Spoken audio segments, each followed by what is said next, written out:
조국 대표는 이미 2년 실형을 받았다. 다 알고 있는 사실이죠. 그런데 구속이 되지 않았기 때문에 이제 국회의원 배지까지 달면서 형평성에 위배된다 이런 지적도 나오고 있습니다.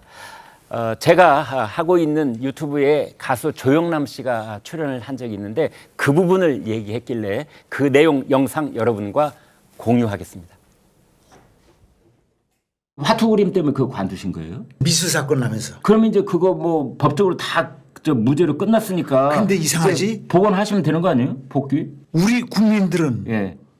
기소하는 날 방송 내려왔어요. 근데 조국, 이재명 같은 사람들은 왜 기소가 되고 형까지 떨어졌는데 어디 가서 하소연해야 돼 내가? 당연히 예. 하차 당하는 걸로 알고 자격이 없는 사람이구나 해서 하차했는데 보니까 재판 중에도 뭐 하고.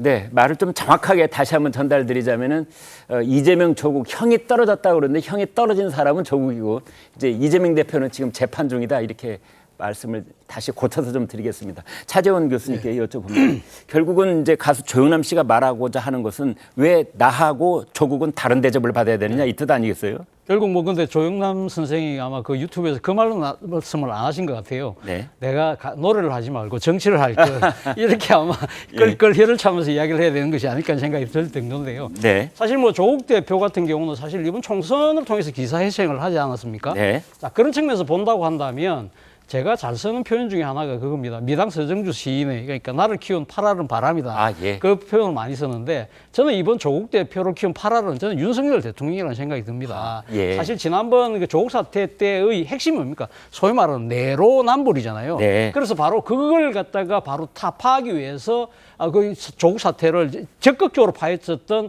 당시 그 검찰총장이 윤석열 대통령이었고 네. 윤석열 대통령이 정치권에 들어오면서 내걸었던 기치가 뭡니까? 공정과 상식이었잖아요. 네. 그렇다고 한다면 다른 사람은 몰라도 자신과 관련된 여러 가지 허물이나 티끌은 정말 엄하게 해야 되는데 네. 그런 부분들이 사실 없었다는 거죠. 예를 들면 김건희 여사와 둘러싼 뭐 주가 조작 이 문제 같은 경우에 검찰이 소환 조사 한번 제대로 못 하고 있잖아요. 네. 그리고 지금 뭐 명국배 사건 같은 경우도 국민건의가 아직 조사도 제대로 착수하지 못했어요.